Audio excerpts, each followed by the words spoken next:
Welcome to an episode of r/malicious compliance, where we share stories of people conforming to the letter, but not the spirit of a request. Sit back and enjoy these stories, and at the end of this video, make sure to like and comment, and definitely subscribe if you have not already done so.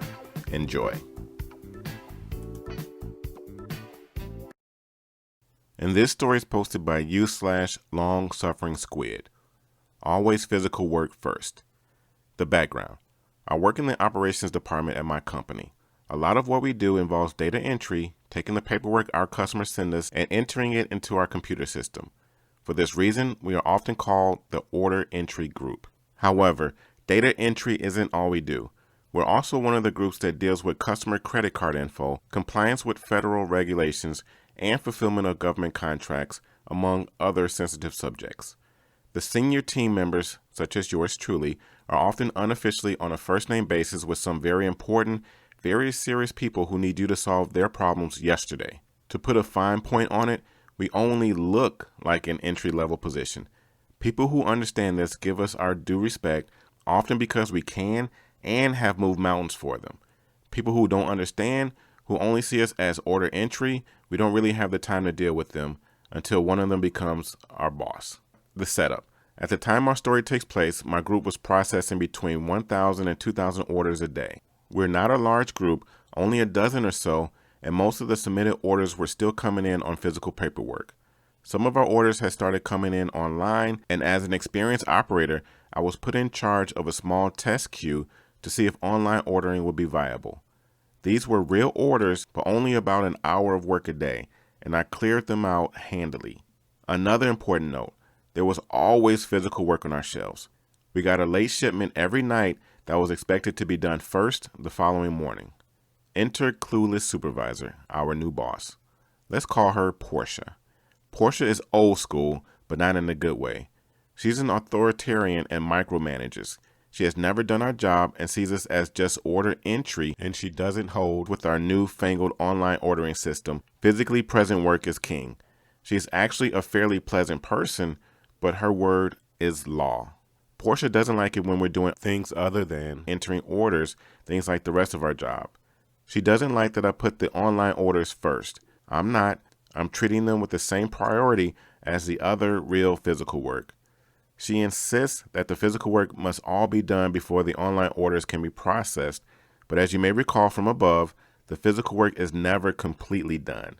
There is always more work to do. I try to argue with her, but she insists. So, the malicious compliance. I comply with her request, and the online work starts to pile up. One day turns into two, turns into a week. I have about 5 hours of work in the queue only I have access to and am actively monitoring because my previous boss trusted me to stay on top of it or report any problems. Keep in mind, this is real work for actual customers, not fake work designed to test the system. And since we're directly related to the medical field, we're not just impacting our customers, we're impacting their patients. That's bad. So a week goes by. I pass my previous manager, let's call her Daenerys, my former boss's boss, in the hall, and I casually dropped a bomb on her that the online work has been piling up for a week. Daenerys is the woman who is largely responsible for getting the online system I'm working on set up, and for her efforts, she was eventually promoted to director. She is one of those important, serious people I'm on a first-name basis with, so I'm not really worried when she gives me a flat, menacing, "What?" I explain the situation. Daenerys isn't just important and serious. She helped build the group I'm in. She knows exactly what the operations department does, so Daenerys says, "I'll take care of it." The aftermath. Daenerys pulls Portia into a meeting. I don't know what was said, but afterwards I was told to prioritize the online queue until I had it under control. And for the next month, Portia positively oozed anxious solicitude. She wanted to make very sure the online work got done. I only wish her change in attitude had lasted, but those are stories for another time. And this story is posted by u/Sita. Crazy roommates won't let us use their stuff anymore? No problem. In college, my friend and I moved into a 4-and-4 off campus. We were randomly placed with 2 girls who were friends. Their apartment was already decorated to the nines, and I have a sneaking suspicion They were in need of roommates because they were complete psychotic type A freaks who really needed to be in an apartment by themselves. Initially, they were kind, though the vibe was always a little weird. Again, their apartment was meticulously designed for a college apartment. In the beginning, they were open to letting us use things, like kitchen supplies, but the catch was that they were petty about how and when we used them, cleaned them, etc. They would get pissy if things weren't placed exactly where we had found them. They had rules for everything, and the very tenuous and cordial friendship we had with them quickly broke down. Pretty soon, my friend and I were getting condescending essays posted to the fridge about how we hadn't dried off the recycling enough before putting it in the bin, for example.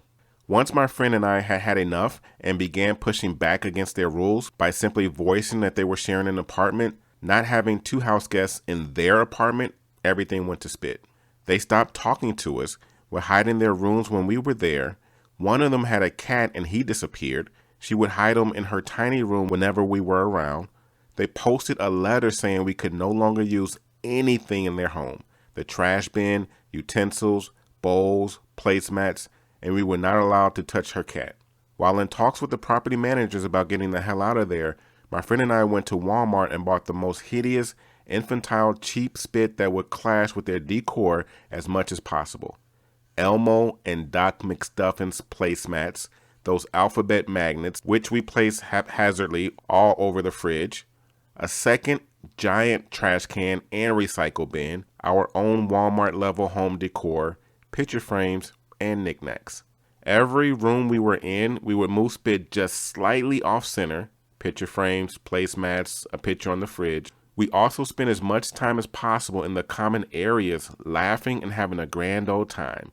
The property managers ended up allowing us to move out into another apartment for free because the 2 girls refused to meet with us and the property managers to discuss what was going on.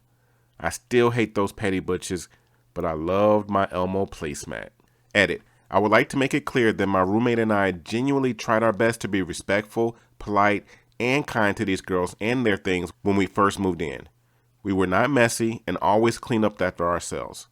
I even spent time drying off recycling. But there was never any winning. They always took issue with something. They needed to find a 2-in-2 apartment.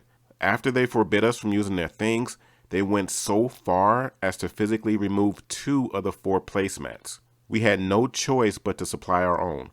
We went on living in the apartment we would have, including continuing to clean up after ourselves, but we were able to live a little on our own terms, even if it was just a stupid placemat. And this story is posted by u/Wraith347. Cuss me out over pennies? Oh, you'll get your pennies. I was a shy, quiet 15-year-old when I first started working at a certain fast food restaurant in my small town. Then I encountered the general public. Many of the morning rush customers were super kind regulars who I got to know and liked. But then there was Penny Guy. Penny Guy was not a regular. He placed his order with no initial sign of anything out of the ordinary. His change came to 29 cents. No pennies, he said gruffly. You don't want your pennies, sir? I confirmed. This was not unusual. We had a charity donation box right by the cash register where customers often left unwanted change or had us deposit it. Don't give me any darn pennies. The guy was glowering at me now. Of course, sir. I handed him his quarter. I dropped the pennies in the charity box. And then he exploded. What the F? Is this effing quarter? I want 30 cents. How effing hard is it to round the hell up? I was caught off guard.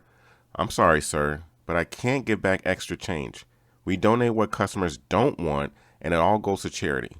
I apologize for the confusion. My drawer had to be correct at the end of the day, so this was absolutely true. Well, that was not all right. He went on a very loud tirade about how cheap our restaurant was and how ridiculous it was to round down. He called me a cheap butt butch. Then he demanded his pennies back. You won't rip me off like this. Give me my 29 effing cents. At this point, I could have given him a nickel from the drawer and replaced it later from my own pocket. If he'd been speaking to me like I was a person and not a corporate punching bag, I would gladly have done so. But that's not what he was asking me to do. I put on my sweetest smile. Only the store manager has the keys to the donation box. Give me just a minute and I'll go get her. At this point, one of the regulars behind Penny Guy speaks up. Don't make her do that. Here's your pennies. He offers PG some pennies from his own pocket. Penny Guy's face flushes as he mumbled about it being the principle of the thing. My coworker was managing the line, so I decided that this man was going to get his pennies. It took a minute to explain what was happening to the manager. She laughed and said she'd be there in a second. It took her a suspiciously long minute to retrieve the key and get to the front. Meanwhile, Penny Guy mumbled and glowered and for some reason stuck around for those 4 pennies. It was a principle, apparently, and it meant he waited a good 10 minutes while his go-to bag cooled on the counter. Every now and then, when a new customer came to the till, I look over at Penny Guy and assure him, "Don't worry, sir. The manager will be here shortly to return your 4 pennies from the donation box." This earned him a few looks while he waited. When my manager finally came to the front, we opened the donation box while the busy store watched. We counted out 4 pennies and handed them back over to a now very red-faced and much quieter man. "I'm so sorry for the confusion," I told him. "Here's the rest of your change." He took the pennies and left, still mumbling about what a ripoff the whole thing was. On the bright side, a larger than normal percentage of customers decided to donate their change to the charity after watching his tirade. I took some pleasure in the thought that even at minimum wage, my time was worth more than 24 cents an hour. Those were 3 great stories. To hear the best stories of the week, click on the video in the top left-hand corner. To hear more Reddit stories all related to what you just heard, click on the video in the top right-hand corner. If you have not already done so, click on the subscribe button in the bottom right-hand corner. Once again, this is TNA, Top Notch Audio. Thank you for listening and have yourself a great day.